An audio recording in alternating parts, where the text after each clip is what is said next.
आइए आइए, स्वादिष्ट से भरपूर बिरयानी खाइए। तभी दो आदमी उसके पास पहुँचे। अरे ये क्या, बिरयानी की प्लेट 20 रुपए? जी हाँ, 20 रुपए प्लेट। कुछ ही देर में उसके ठेले पर भीड़ लग गई और एक बूढ़ा आदमी सबसे आगे आया। बेटी, एक प्लेट मुझे भी दे दो, मैं बहुत दिनों से भूखा हूँ। मुझे खाना खिला दोगी तो तुमको बहुत पुण्य मिलेगा। बाबा, मैंने पुण्य बहुत कमा लिए, उनकी ही बदौलत तो यहाँ खड़ी हूँ। अगर पाप किए होते ना तो अब तक खूब पैसे इकट्ठे कर लेती। चलो पीछे हटो। लाओ बहन, एक प्लेट हमें भी दे दो। उसने प्लेट में बिरयानी निकाली और सभी ग्राहकों को एक एक प्लेट थमा दी। अरे वाह, कितनी स्वादिष्ट बिरयानी है। हाँ, सही कहा। 20 रुपए के हिसाब से तो ये बहुत ही स्वादिष्ट है। मैं तो रोजाना यहीं से बिरयानी खाऊंगा भैया। तभी दो ग्राहकों ने बिरयानी खत्म की। लो बहना, अपना प्लेट। लाओ भाई साहब, आप दोनों के 50-50 रुपए हुए। अरे ये क्या, 50 रुपए कौन से हिसाब से बहन? यहाँ सामने ही तो तुमने लिखा हुआ है 20 रुपया प्लेट। हाँ, बिल्कुल सही लिखा है, 20 रुपया प्लेट ही है, लेकिन इसके अंदर तुमने 30 रुपए की बिरयानी खाई है। उसके पैसे भी तो जोड़े जाएंगे ना। अरे ये तो धोखाधड़ी है भाई ना। ये सुनकर तीसरे और चौथे ग्राहक को फंदा लग गया। उसने सभी से इसी तरह 50-50 रुपए लिए और पूरे दिन उसने इसी तरह हजारों रुपए कमा लिए। इसे कहते हैं धंधा करने का तरीका। 20 रुपए की प्लेट।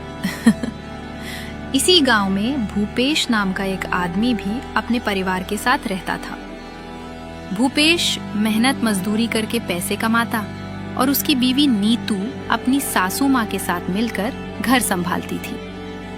ऐसे ही एक दिन भूपेश मजदूरी करके घर लौट रहा था। तभी वही बूढ़ा उससे टकराया।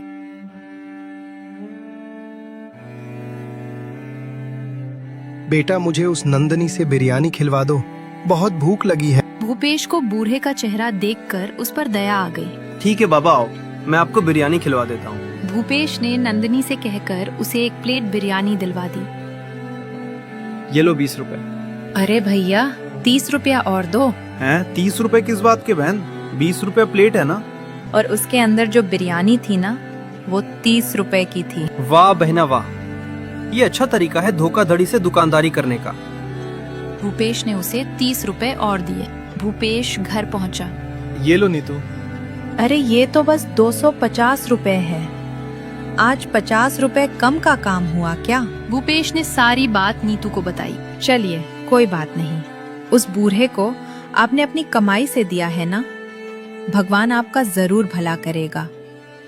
वैसे मैंने भी आज आपके लिए बिरयानी ही बनाई है। अरे शुक्र है भगवान का, आज पहली बार बिरयानी खाऊंगा, वो भी तुम्हारे हाथ की।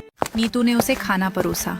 जैसे ही भूपेश ने बिरयानी खाई, उसको बहुत स्वादिष्ट लगी। वाह नीतू वाह, तुम्हारे हाथ की बिरयानी की खुशबू और स्वाद दोनों ही अलग हैं। शुक्र है आपको अच्छी लगी, मैं तो डर ही गई थी। अब अगले दिन जब भूपेश काम से लौट रहा था, तब भी उसको वही बूढ़ा मिला।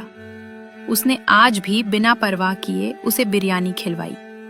ऐसे ही एक दिन भूपेश ट्रक से बोरियां उतार रहा था।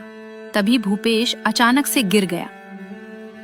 अरे भूपेश का पैर टूट गया। भूपेश को उसी समय वैद्य के पास ले जाया गया।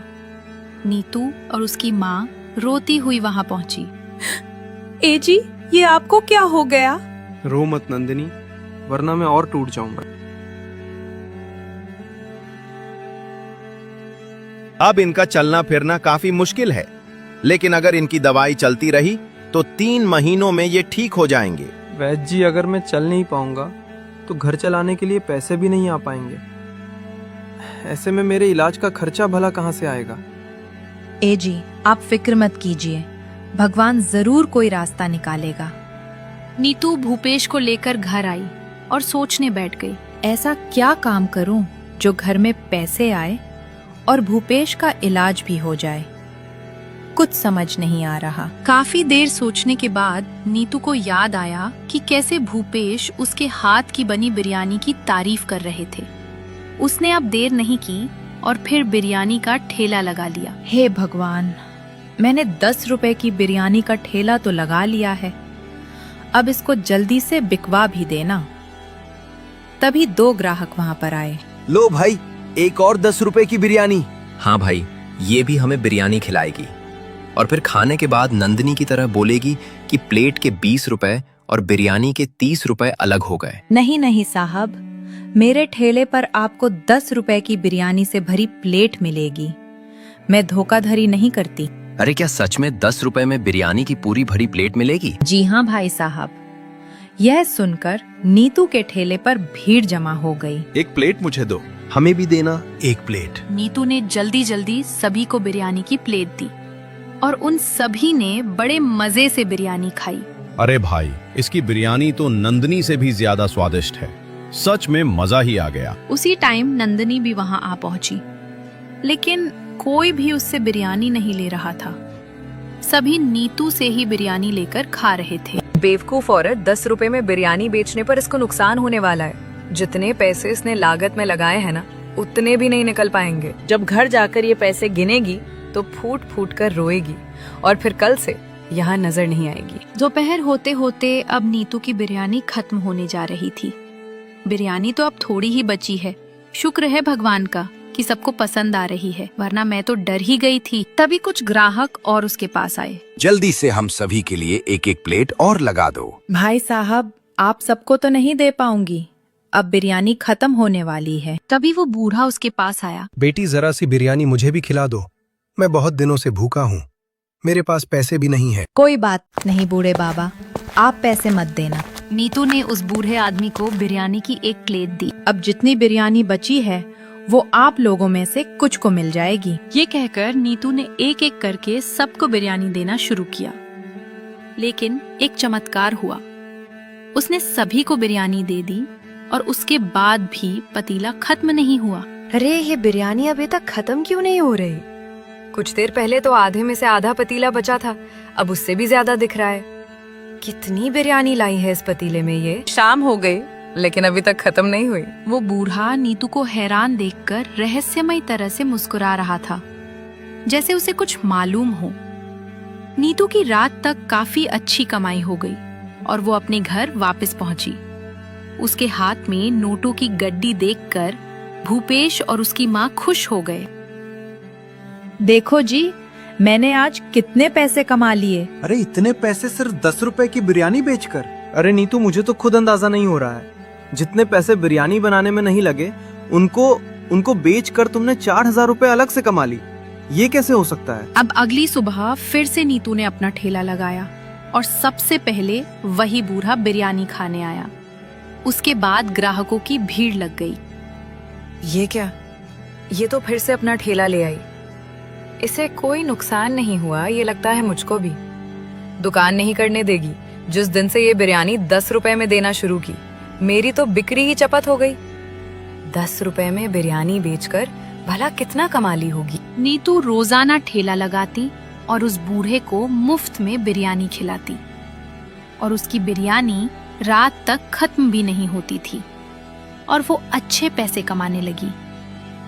नंदनी अब नीतू से जलने लगी थी। एक दिन एक बूढ़ी नीतू के ठेले के आगे से गुजर रही थी। तभी उसकी कमर में मोच आ गई। अरे बूढ़ी अम्मा, क्या हुआ आपको? नीतू अपना ठेला छोड़कर बूढ़ी की मदद करने उसके पास चली गई।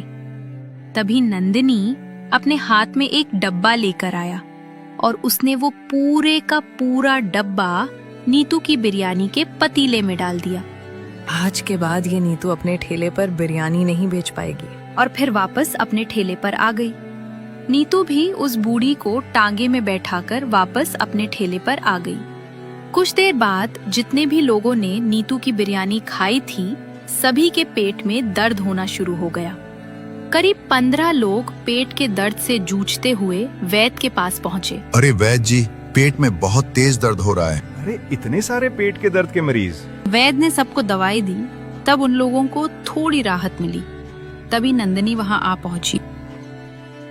क्यों भाई, आ गया बिरयानी का मजा? क्या मतलब है तुम्हारा? तुम सभी उस नंदिनी की 10 रुपए की बिरयानी बहुत चाव से खाते हो ना? ये सब उसी का नतीजा है। अरे अगर मेरी बिरयानी खाते तो तबीयत खराब नहीं होती। हाँ, नंदनी सही कह रही है। हम सभी ने उसी की बिरयानी खाई थी, तभी हमारी तबीयत बिगड़ी। हाँ हाँ, चलो हम अभी उस नीतू के पास चलते हैं। वो सभी इकट्ठा होकर नीतू के पास पहुंचे। नीतू, तुम्हारी बिरयानी खाकर ही हमारी तबीयत बिगड़ी।